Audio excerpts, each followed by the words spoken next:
Deixa eu mostrar para vocês um vídeo. Eu vou deixar para amanhã para eu mostrar os slides. Agora eu vou mostrar só um vídeo de um ministério. Nós temos 5 frentes de trabalho na nação do Paquistão, que é a 7ª nação mais perigosa do mundo para você poder ser um cristão. Mas nós temos lá, uma das frentes missionárias é a libertação das famílias que estão em sistema de escravidão. Então não é só você chegar lá e pagar a dívida deles. Você precisa contratar um advogado, você precisa pegar a carta de alforria, você tem que registrar todo esse documento, você precisa libertar essas pessoas, alugar uma casa para eles poderem morar os primeiros meses, pagar água, pagar a luz, pagar a alimentação deles e ainda providenciar um meio em que eles possam trabalhar, seja um tuk-tuk para fazerem de táxi, ou uma barraquinha para poder vender frutas e legumes, ou então um jumentinho, um jeguezinho com uma carroça, para que eles possam comprar verduras e legumes no Ceasa e poder então estar vendendo, ganhar o seu dinheirinho e assim viver com dignidade. Já libertamos 17 famílias, mais de 100 pessoas já foram libertas lá. E todas elas estão na igreja, pertencem ao Senhor Jesus. E nenhuma delas voltaram mais para o campo de escravidão.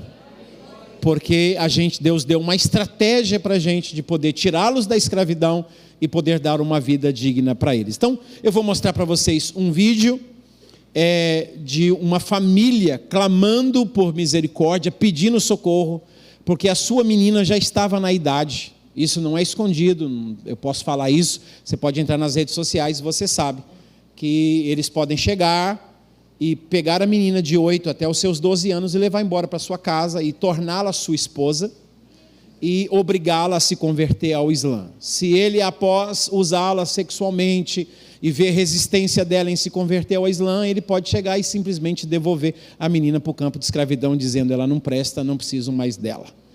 E isso acontece o tempo todo. Então, todas as famílias que você vai ver que nós estamos libertando, é porque tem as meninas nessa idade. E a gente não vai entregar essas meninas em nome de Jesus para esses homens. Então vamos ver esse vídeo. Ele está traduzido. Eu acho que aqui dá para os irmãos ler. E vai ser uma bênção. E eu gostaria muito que você estivesse orando pela nação do Paquistão. Vamos ver.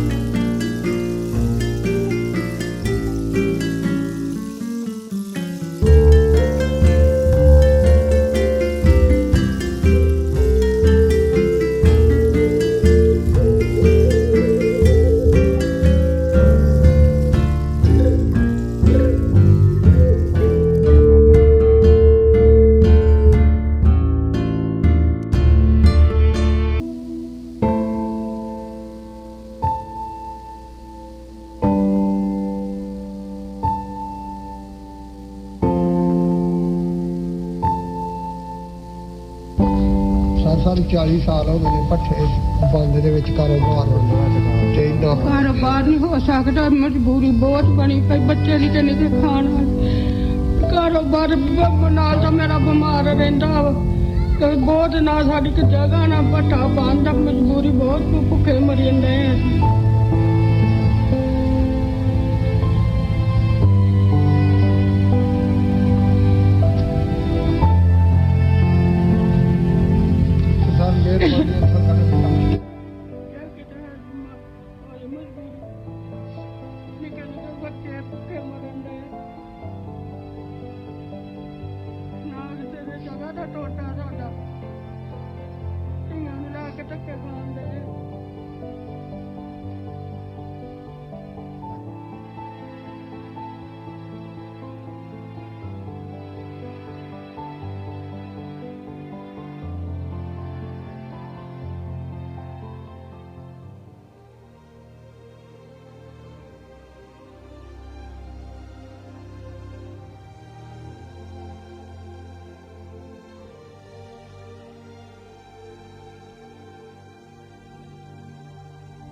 My dear brothers and sisters, I want to let you know that this is the new home for them.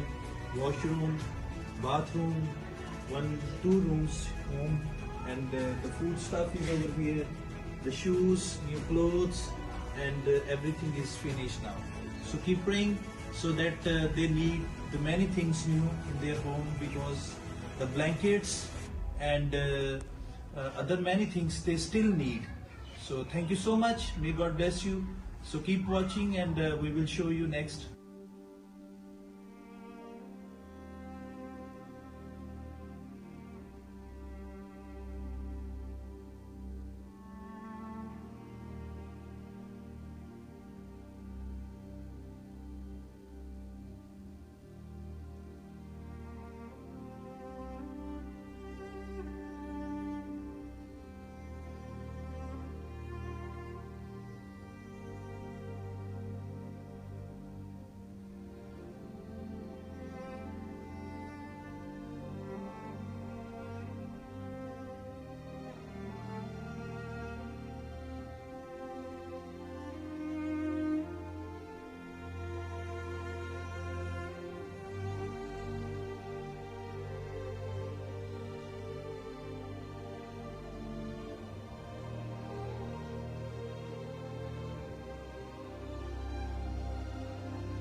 Aleluia.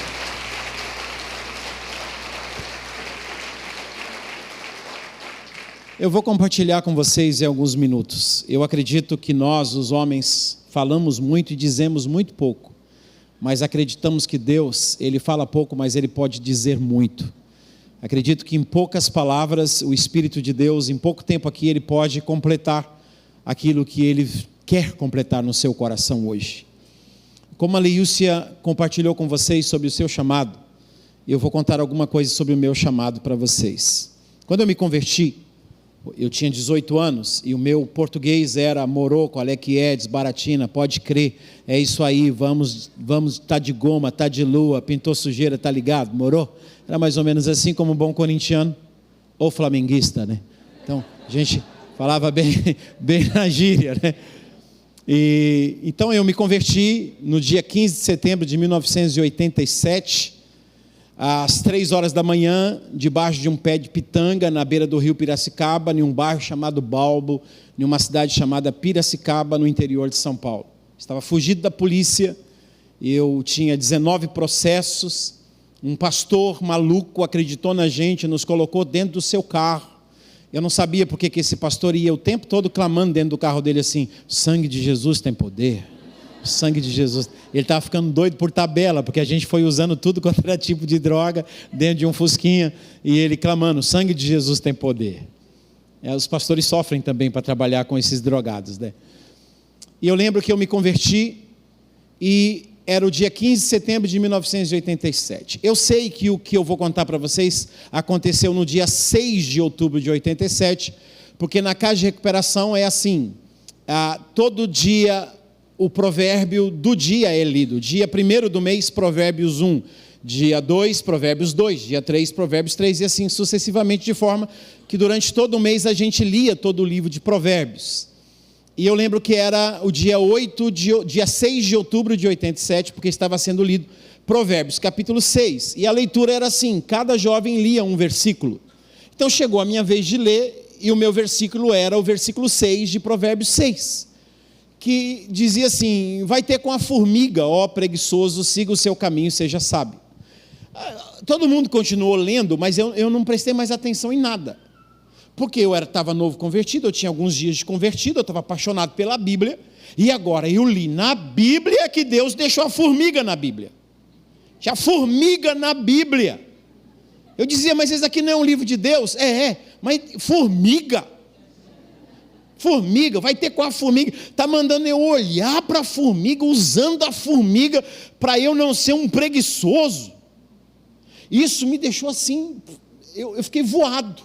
Eu lembro que terminou de ler Provérbios capítulo 6, as coisas que Deus abomina, não sei o quê, e aí o obreiro, que é um carioca, que hoje mora no Paraná, chamado Jorge Lopes, ele se levantou e disse assim: antes de eu fazer uma explanação aqui, tem alguém entre vocês aqui que sentiu de falar alguma coisa? Aí ninguém levantou a mão, e eu, encafifado com a formiga, peguei e levantei a mão. E ele falou assim: então vamos ouvir o jovem Edson, que acaba de chegar, vem aqui compartilhar, toda aquela linguagem evangélica que eu não entendia nada, né? Vem aqui compartilhar isso com a gente. E eu fui lá e falei: e aí, moçada, tá ligado qual é que é, moro? A formiga dando uma desbaratinada pra gente, tá ligado? E aí os obreiros começaram assim: sangue de Jesus tem poder, vai queimando. E eu pensando que eles estavam gostando. Então para mim aquilo foi um combustível, um estímulo. Eu, continuei na maior gíria falando. Quando eu ia orar pelo meu pai, olha para você ver como eu vivi dos 10 aos 18 anos no mundo do crime. Então, o meu português era muita gíria, e eu queria dizer assim para Deus: Deus, o Senhor está vendo meu pai, está cheio de problema, precisando de uma ajuda, socorre meu pai. Eu não sabia falar isso, então eu dobrava meu joelho e dizia assim: e aí, Deus, está ligado, moro, qual é que é, meu coroa está na maior principada, necessitando de um help, está ligado? E aí, os obreiros passavam perto de mim e diziam assim: sai trevas em nome de Jesus. Mas eu não tinha mais trevas, eu já estava livre e apaixonado por Deus. Só que agora eu precisava de um processo chamado regeneração, porque na conversão Deus tira você do mundo, na regeneração Deus tira o mundo de você. Então você é salvo instantaneamente na sua conversão, mas o processo de maturidade é isso, é um processo. Deus vai amadurecendo você. Por isso eu tenho muito problema com religião, porque a religião, ela reforma as pessoas.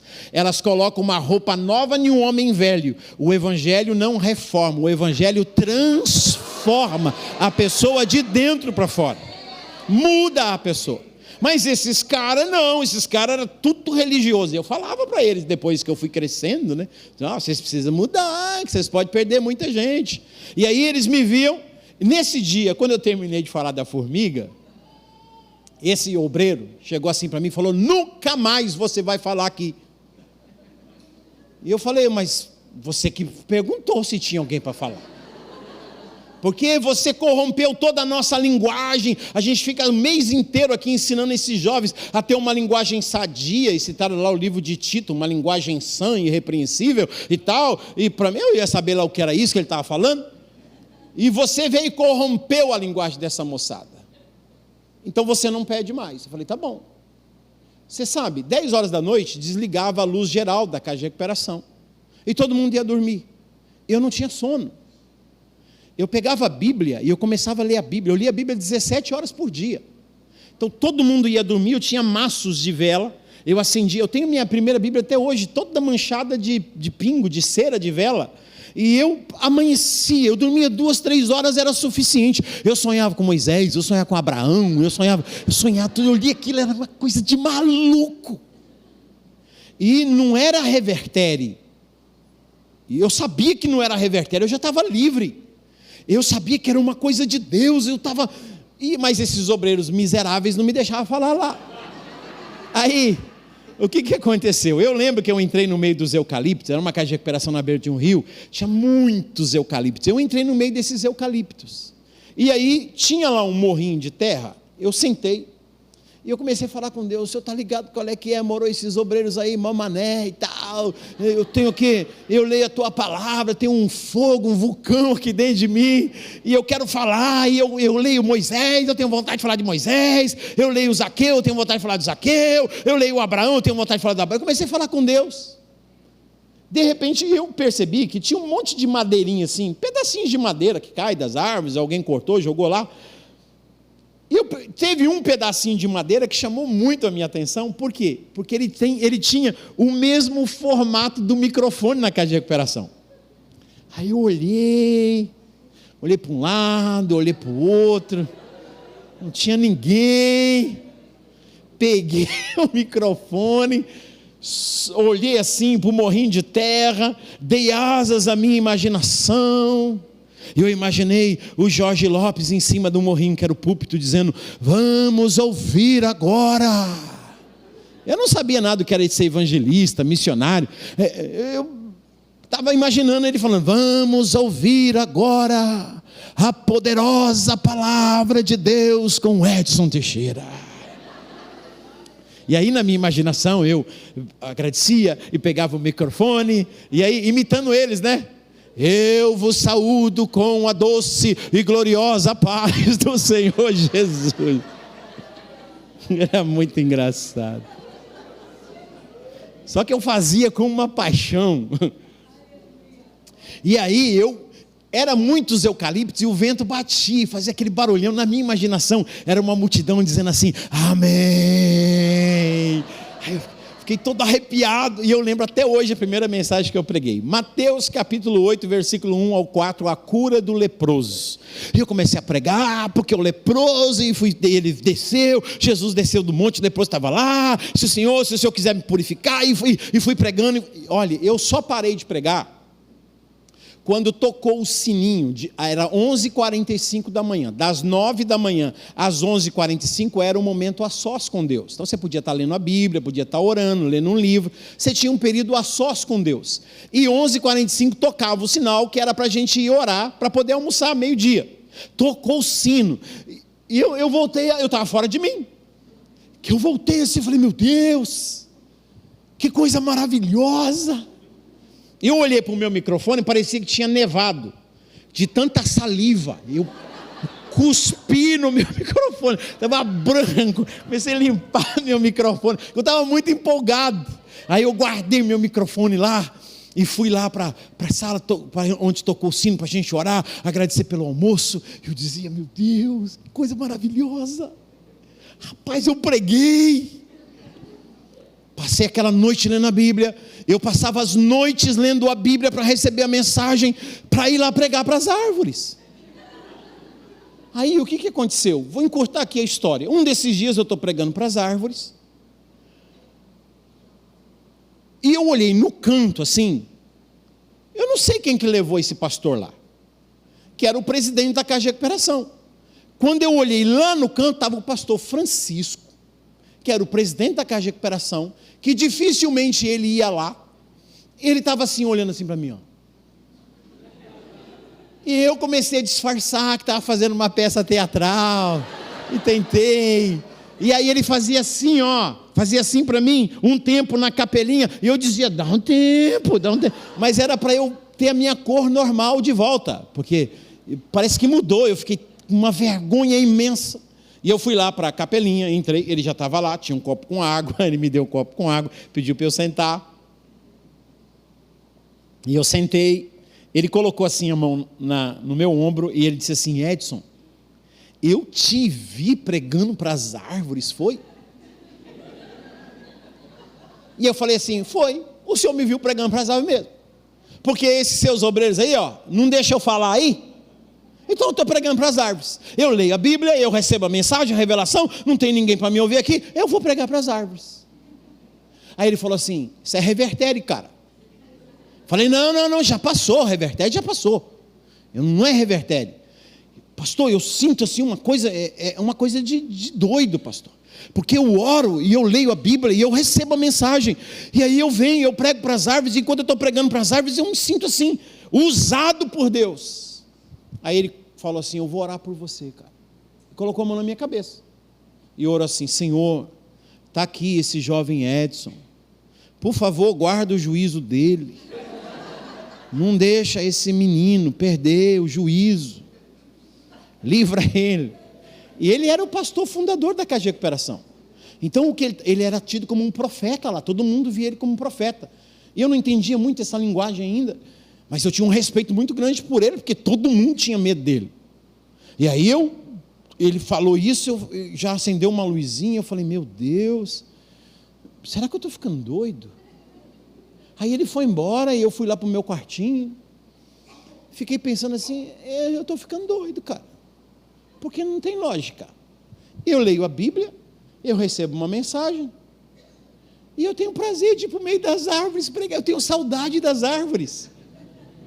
pregar para as árvores. Eu falei, eu acho que o pastor está certo, eu estou ficando meio doido. Mas Deus tem as suas formas de falar com a gente.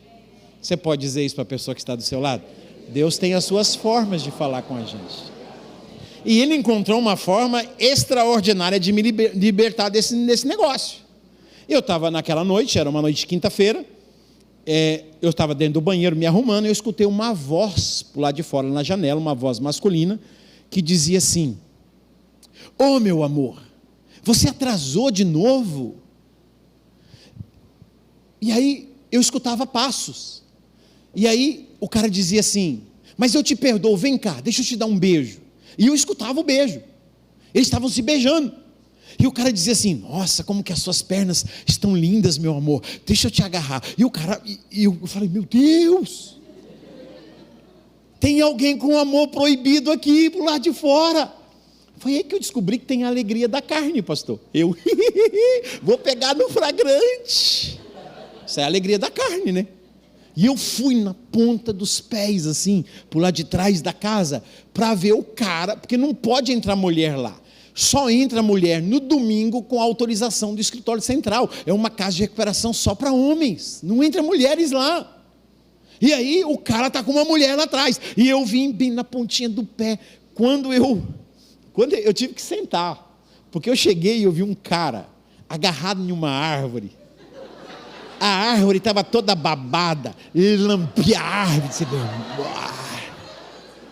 com a perna dele assim na árvore, passava a mão na árvore, fazia declarações para a árvore. Era uma coisa de doido. Eu olhei para aquilo, eu falei: meu Deus, eu vou chamar o pastor Francisco. Eu corri chamar o pastor Francisco. Pastor, fica quieto. O pastor Francisco veio. O que foi? Eu falei: pastor, pelo amor de Deus, fica quieto. E ele veio. Quando ele olhou, ele falou assim para mim: ah, cara, não liga não, esse daí é o Roberto, ele saiu do manicômio Vera Cruz de Sorocaba, ele é louco. E aí ele foi saindo e eu fui: então pastor, o senhor viu que o Roberto é louco, né? Sim, ele é louco. E eu fui andando com o pastor. Então pastor, o senhor viu, né, que é ele que não tem juízo, né? O que você está querendo falar com isso? Eu falei: pastor, eu não sou louco não, eu só falo para as árvores. Louco é o Roberto, que agarra a árvore, que lambe a árvore, que beija a árvore, ele é que é doido. Então foi uma cura para mim, porque a loucura do Roberto me fez sentir o cara mais são do mundo. Eu estou bem. E eu lembro que eu ia pregar para as árvores, eu dizia assim, eu lembrava do Roberto, eu dizia: Deus me guarda de tal extremo de loucura. Eu quero só pregar para as árvores. E as árvores eram minhas ovelhas. E aquela árvore teve sorte, porque eu não sabia nada de disciplina, ele estava desviando uma ovelha minha. Então, escapou. Pela minha ignorância, a árvore escapou da disciplina, né? Estava agarrando uma ovelha minha. Eu só sei dizer para vocês que um dia eu estava pregando para essas árvores. Eu não lembro que dia foi, mas era uma luz como dessa cor assim, só que uma luzinha bem pequenininha, um LED. Naquela época não tinha essa luzinha, esse LED que essas crianças jogam, as pessoas jogam no rosto nos olhos de um goleiro, alguma coisa assim. Era daquele tamanhozinho, mas de cores assim, azul, safira. E aquela luzinha foi passando no meio das árvores enquanto eu pregava. Aquela luzinha foi, e de repente ela veio na minha direção. Ela era muito pequenininha, só que ela entrou no meu ouvido direito. Essa luzinha veio, e eu senti ela entrando dentro de mim. Eu não vou dizer para você que você precisa da minha experiência. Deus tem uma experiência singular e pessoal para cada um dos seus filhos. O Moisés, ele foi o único homem que viu a sarça ardendo. O Josué não viu a sarça arder, o Elias não viu a sarça arder. A sarça só ardeu para Moisés. A capa de Elias foi só Eliseu que recebeu. Você não vai ver uma sucessão de profetas recebendo a capa de Elias. Foi uma coisa singular. Deus tem uma experiência para você, uma coisa sua. E nesse dia essa luzinha que entrou, E essa luzinha, eu não sei explicar para vocês, mas começou, todos os meus poros se abriram, todos os meus poros, tudo, eu vazava líquido pelo meu corpo. Eu acho que eu emagreci uns 4 ou 5 quilos nesse dia, nessa manhã. Era um poder, incendiou, pegou fogo dentro de mim, e a voz de Deus, ela veio muito forte.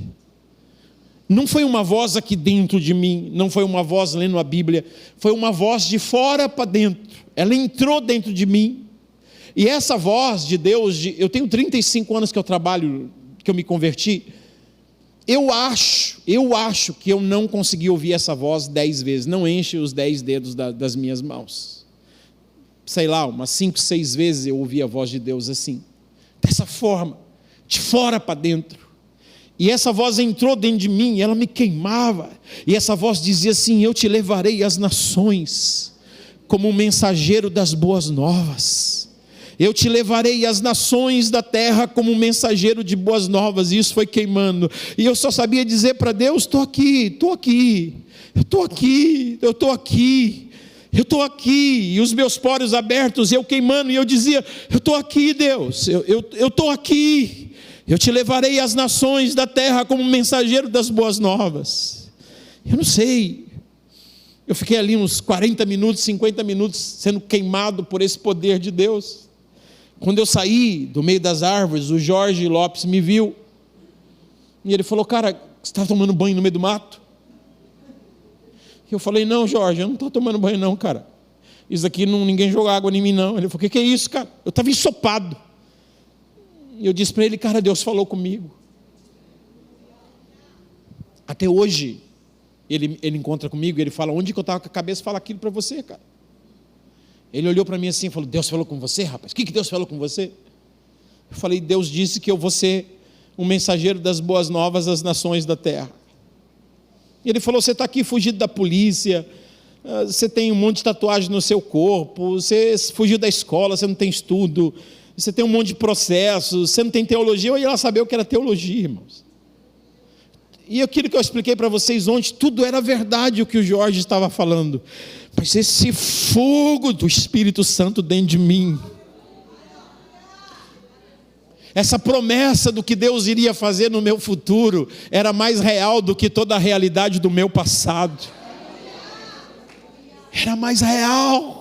Eu sabia que tudo era verdade, mas tudo era verdade com relação ao meu passado, e o que Deus tinha me dito era uma esperança para o meu futuro. Eu bem sei os pensamentos que tenho a respeito de vós, pensamentos de paz, para vos dar um futuro e uma esperança. É esse Deus que estava falando comigo. Então esse Jorge, vendo a minha convicção, ele pegou uma agenda que ele tinha. As agendas até hoje ainda tem, as últimas páginas são mapas mundi, e ele arrancou aquelas últimas páginas e começou a dizer assim para mim: ó, isso aqui são os países, isso aqui são as nações. Eu ia saber o que era nações. Para mim Jesus era brasileiro, lá na casa de recuperação, e ainda pensava que Jesus era paraense, porque eles diziam que Jesus tinha nascido em Belém. Eu disse: tá perto da gente. Mas nunca falaram que Jesus tinha nascido em Belém da Judéia. Aí depois que eu comecei a estudar a Bíblia, que eu fui perceber que não tinha nada a ver com Belém do Pará, que era um outro continente, era outra coisa. Tamanha era a minha ignorância.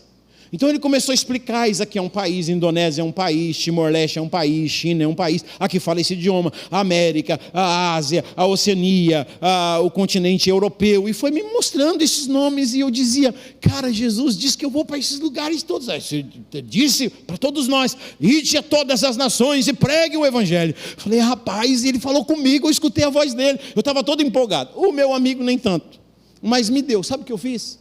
Comecei a escrever no papelzinho o nome dessas nações, e cada árvore daquele corredor enorme de árvore, eu colocava o nome. Uma árvore chamava Timor-Leste, outra árvore chamava Paraguai, a outra chamava Chile, a outra chamava Argentina, a outra chamava Cuba. Eu fui colocando o nome das árvores de nações, e eu começava a pregar, e de repente eu olhava para uma e eu dizia: a Indonésia, e a Indonésia arrepiava.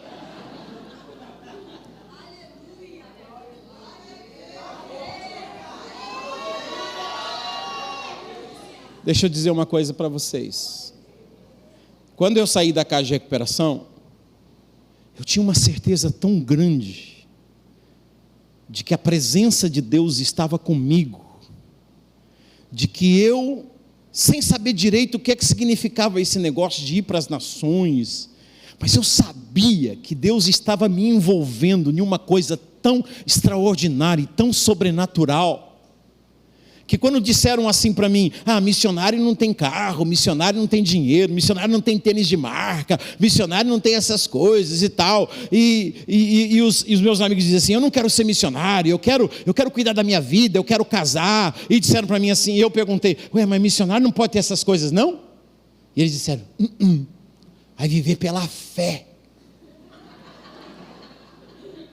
E eu lembro que eu fui para o quarto orar, e eu disse para Deus, Deus, o Senhor sabe que o meu compromisso contigo foi real, e eu quero que o Senhor saiba, que mesmo que eu não tenha nada, do que esses jovens aqui estão dizendo que eu não vou ter, não tem problema, eu quero que o Senhor saiba que eu não me arrependo, e eu vou ser missionário todos os dias da minha vida, eu vou pregar a tua palavra todos os dias da minha vida, eu nasci para isso. E eu lembro dos 2 versículos que Deus falou comigo. Lucas, no capítulo 10, Jesus disse, vocês vão, não leve alforje, não leve 2 túnicas, não leve mais alparcas, não leve prata, não leve ouro, vão e preguem o evangelho. Aí lá no capítulo 22 de Lucas, versículo 35, Jesus pergunta para os seus discípulos, quando eu vos mandei pela primeira vez, sem 2 túnicas, sem sandálias, sem prata, sem ouro, sem dinheiro, faltou-vos porventura alguma coisa? E eles responderam, nada. Essa palavra veio de que eu sabia que Deus ia cuidar de mim. Tive um sonho com 3 meses de igreja, que eu saí da casa de recuperação e fui direto para uma igreja, sou membro dessa igreja todos esses anos, mais de 35 anos, só que eu falava muito na gíria, cabeludão e tal, eu gostava de evangelizar drogado, amanhecia nas praças pregando, o pastor ficava meio preocupado comigo, e eu levava os jovens, as moças, aquelas meninas lindas, vamos passar a noite toda evangelizando, e o pastor dizia, pelo amor de Deus, não faz isso, vai desviar minhas ovelhas. Eu dizia, não pastor, vai desviar não, nós somos crente, nós estamos evangelizando. Então quando eu tive um sonho que eu estava dentro de um barco, indo embora para a Amazônia, e eu falei, pastor, eu tive um sonho que eu vou ser missionário na Amazônia. Eu sonhei que eu estava dentro de um barco indo para a Amazônia. Sabe o que ele fez? Ele falou, tá bom, pode ir. Então, eu nunca soube o que é um culto de envio missionário. Eu nunca soube o que é um pastor falar, irmãos, nós precisamos levantar mantenedores para esse jovem que tem um chamado missionário. Eu nunca soube o que é uma igreja chegar assim e dizer assim, nós te abençoamos e nós te enviamos como missionário lá para o Amazonas. Simplesmente o pastor disse, tá bom, pode ir. O que eu fiz? Peguei uma mochila, coloquei a mochila nas minhas costas e a minha primeira carona foi da cidade de Tatuí à cidade de Assis, dentro de uma Kombi da Elma Chips, com a promessa de que estando lá atrás eu não ia abrir nenhum pacotinho. Foi uma tentação terrível, nunca passei tanta tentação na minha vida, e eu fui, eu honrei a minha palavra.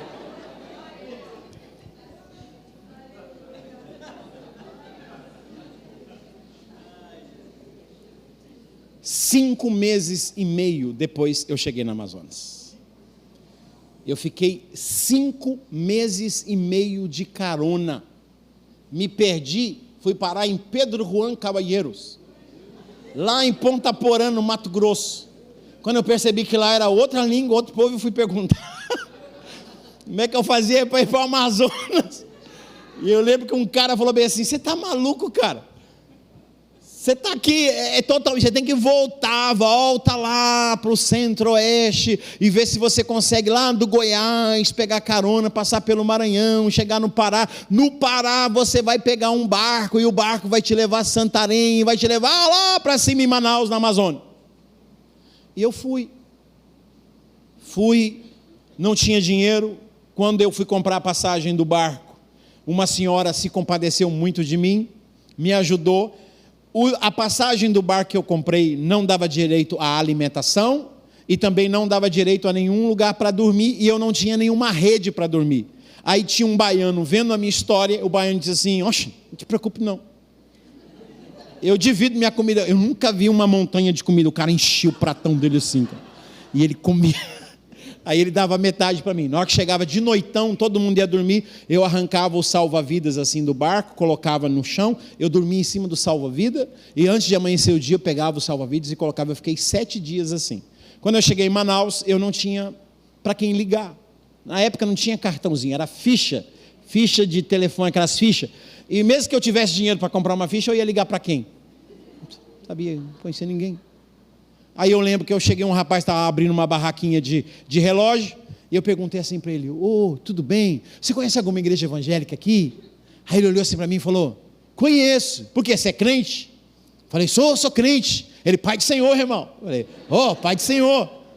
Você é de qual igreja? Ele falou: eu sou da Assembleia de Deus. Falei: eu sou de uma igreja chamada Brasil para Cristo, estou chegando aqui, eu estou chegando agora como missionário, eu vim pregar o evangelho aqui. E ele falou assim: onde é que você está hospedado? Falei: não, eu estou acabando de chegar agora, eu não conheço ninguém não. Ele falou assim: e você vai almoçar onde? Falei: eu também não sei não, cara. Aí ele chamou o cara da barraca vizinha, porque na época eram muitas barraquinhas. Ele falou assim: você cuida aqui que eu vou levar esse cara lá na minha casa. Me levou para a casa dele, mostrou onde que eram os banheiros para tomar banho, falou: você vai levantar, descansa, aí você vai poder almoçar aqui está a comida.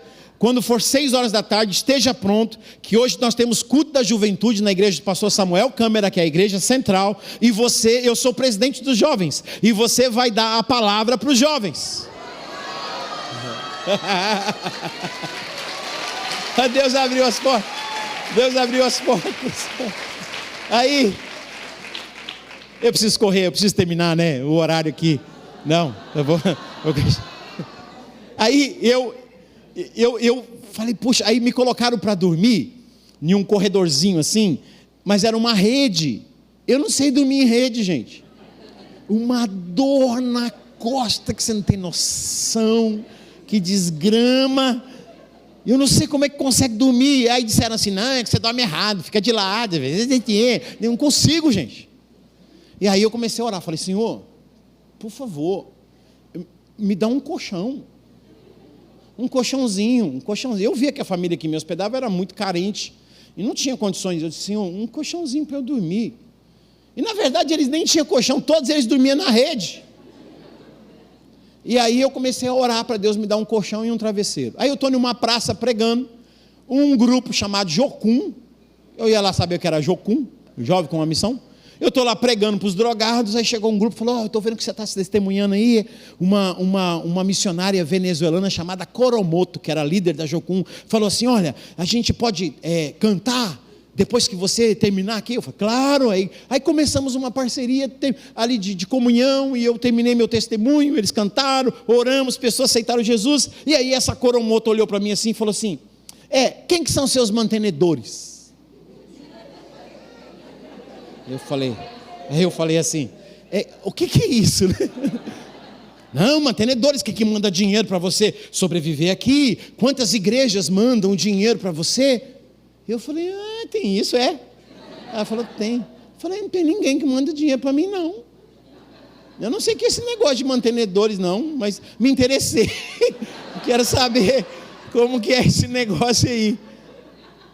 Uma moça chamada Margarida Mancini, que até hoje é membro da Igreja Batista lá, perguntou para mim qual era a minha conta bancária para ela poder depositar uma oferta.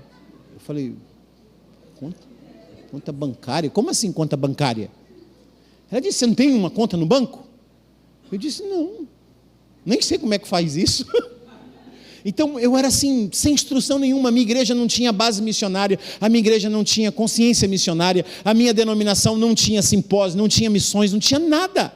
Então era um chamado que queimava dentro de mim. Eu não sou modelo para ninguém, eu posso servir de inspiração, mas modelo não. Você não precisa passar pelo que eu passei, porque na época não tinha nada disso. Eu simplesmente fui, sofri, ralei, porque não tinha. Hoje tem.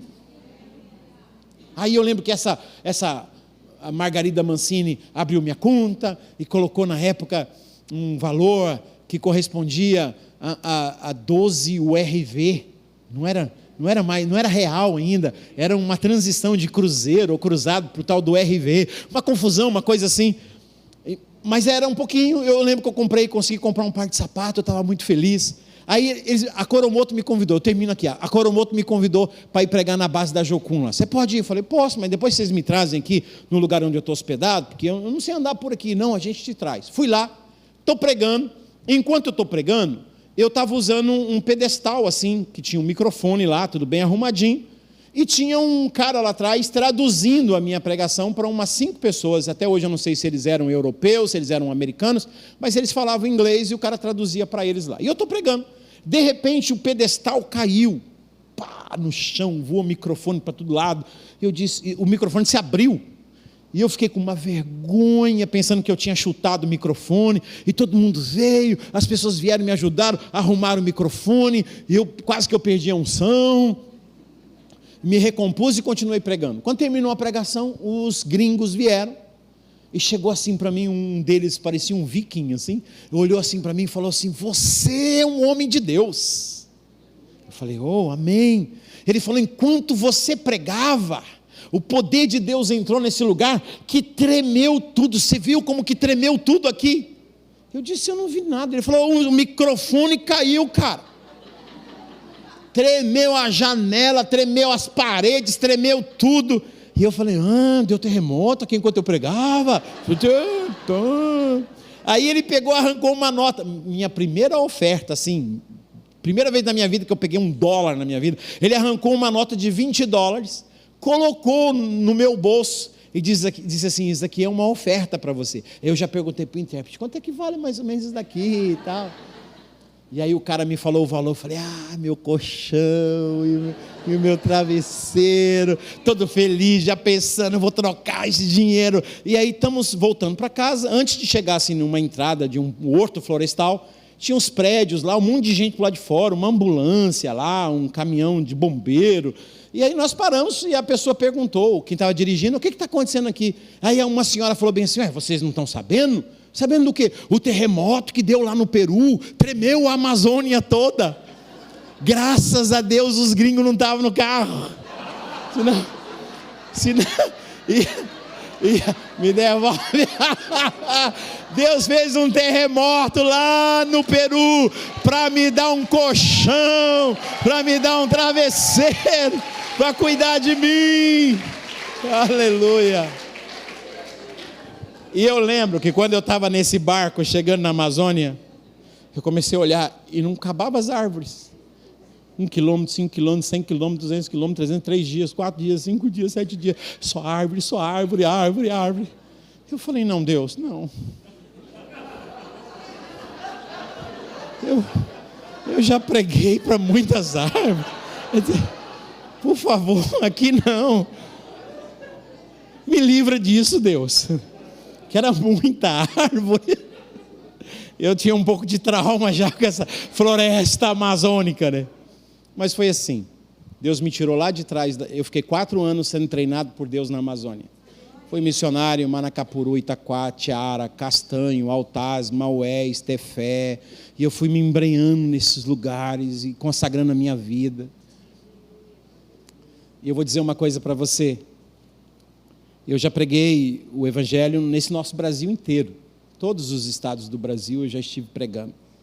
Eu já preguei o evangelho aqui no Paraguai, no Uruguai, já preguei na Argentina, no Chile, já preguei no Peru, já preguei no Equador, já preguei na Venezuela, já preguei nas Guianas, já preguei na Colômbia, já preguei no Panamá, já preguei na Costa Rica, já preguei em Nicarágua, já preguei em Honduras, já preguei em El Salvador, já preguei na Guatemala, já preguei no México, já preguei nos Estados Unidos, já preguei no Canadá, já preguei em Cuba, já preguei na República Dominicana, já preguei no Haiti, já preguei em Barbados, já preguei em Trinidad e Tobago, já preguei em Curaçao, Já preguei na Alemanha, já preguei na Inglaterra, já preguei na França, já preguei na Irlanda, já preguei em Portugal, já preguei eu vou encurtar aqui, eu já preguei em 97 países do mundo.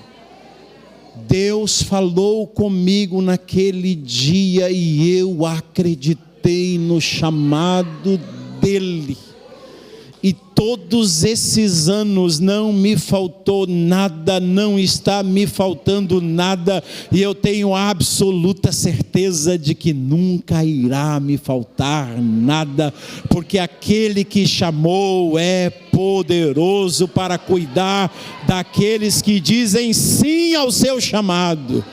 E essa tarde é a tua tarde, é o teu tempo. Eu quero convidar você a ficar em pé. E eu tenho uma mensagem muito forte para vocês amanhã pela manhã, você não pode perder. E ela está pegando fogo aqui no meu coração. Mas eu preciso orar com vocês. Eu preciso abençoar a sua vida nessa tarde. Eu não vou convidar você a sair do seu lugar, porque a gente não teria espaço aqui. Mas aonde você está, eu gostaria que você jogasse por terra todo medo de confiar em Deus.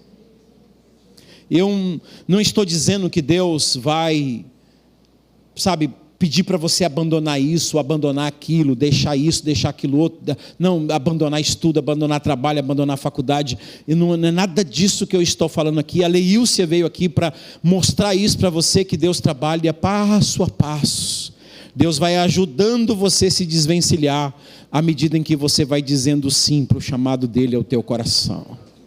Ele vai trabalhando em você, ao ponto de que a vontade dele vai se tornar a sua comida. Fazer a vontade do Pai vai se tornar o seu alimento, vai se tornar a sua própria vida.